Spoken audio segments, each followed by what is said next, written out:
Hello students.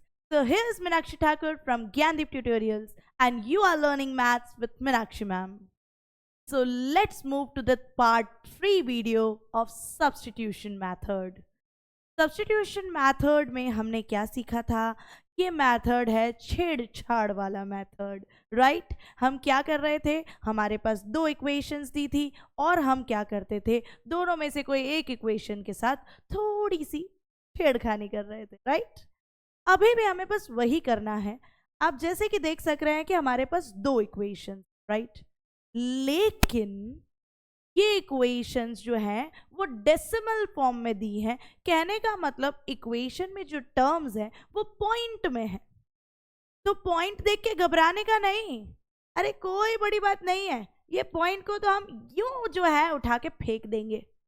Let's see, हम पहले इन दोनों इक्वेशंस को पॉइंट से हटा के नॉर्मल फॉर्म में ले आते हैं, ठीक है? फिर जैसे हम सम कर रहे हैं तो नॉर्मली वैसे ही करेंगे। अब इसे पॉइंट से हटाना कोई मुश्किल काम नहीं है। Just see here, first equation 0.2x है। इफ मुझे पॉइंट हटाना है so what is the technique? आप याद करो, आपने बचपन में सीखा होगा। आपके पास पॉइंट के बाद एक डिजिट है, राइट? अगर पॉइंट के बाद एक डिजिट है तो नीचे पॉइंट हटा के डिनोमिनेटर में क्या आ जाएगा? 10। आप ऐसे भी याद रख सकते हैं कि पॉइंट के बाद एक डिजिट है तो नीचे एक जीरो वाला नंबर क्या आएगा? 1 के साथ एक जीरो वाला नंबर 10। अगर पॉइंट के बाद दो डिजिट होते तो नीचे क्या आता? 100। चलो, तो मैं पॉइंट हटाऊं तो क्या हो जाएगा? 2/10, x विल रिमेन सेम। इसमें भी सेम ही चलेगा, 3/10, बिकॉज पॉइंट के बाद इसमें भी एक ही डिजिट है, and 1.3, so it will become 13/10। ठीक है? अब देखो, ये दो फ्रैक्शंस हैं, दोनों फ्रैक्शन का डिनोमिनेटर सेम है तो we can take it common, and ऊपर वाले जो न्यूमरेटर्स है वो आ जाएंगे साथ में। This will remain same.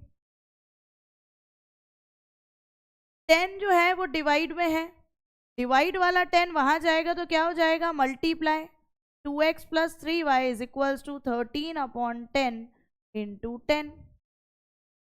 10 10 cut, तो मेरे पास क्या इक्वेशन बन के आ रही है? 2x plus 3y is equals to 13। Finally, I got the first equation in a simpler form, right? Now let's move to the second equation. अब सेकेंड इक्वेशन के लिए मैं ध्यान से देखती हूँ। सेकेंड इक्वेशन में लिखा है 0.4x, तो it will become 4/10x। 0.5y, so it will become 5/10y is equals to 2.3, it will become 23/10, right? Again the same thing will happen कि 10 10 क्या ले लेंगे अपन? कॉमन, एंड ऊपर वाले जो न्यूमरेटर्स हैं वो आ जाएंगे आपके साथ में। This will remain same.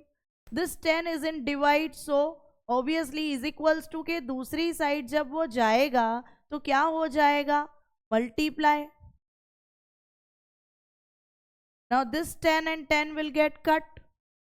So the final simpler second equation is 4x plus 5y is equals to 23. दो इक्वेशंस मिल गई हमें।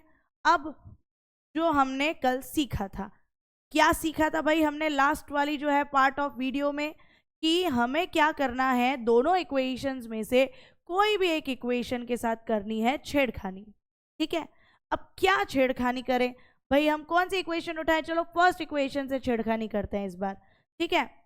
तो our step 1 is 2x plus 3y is equals to 13। First equation मैंने लिखी, प्लस 3y वहां जाएगा तो क्या हो जाएगा? -3y। 2 और x के बीच में कुछ नहीं, मतलब मल्टीप्लाई। 2 मल्टीप्लाई से वहां जाएगा तो क्या हो जाएगा? डिवाइड में। 13 - 3y/2।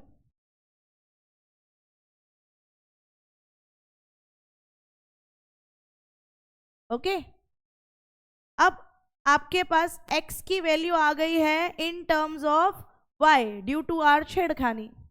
तो मैंने आपसे कहा था कि जब आप एक इक्वेशन से छेड़खानी करते हैं तो अब आप उस इक्वेशन को भूल जाएं, ज़्यादा परेशान नहीं करना चाहिए किसी को।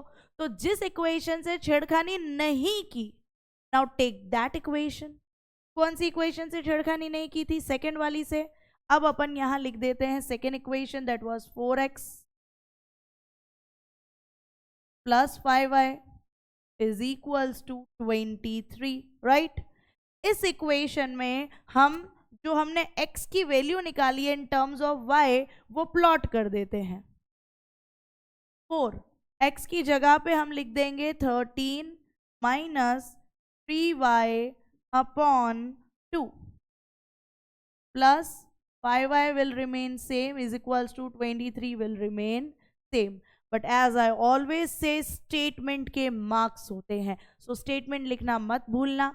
यहां आप लिखेंगे substituting x is equals to 13 minus 3y upon 2 in equation 2। ठीक है, अब करते हैं इसे सॉल्व।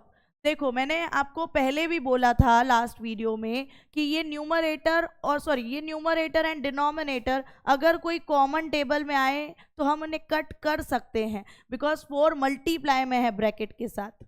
तो 2 1 जा एंड 2 2 जा, 4 कट हो गया।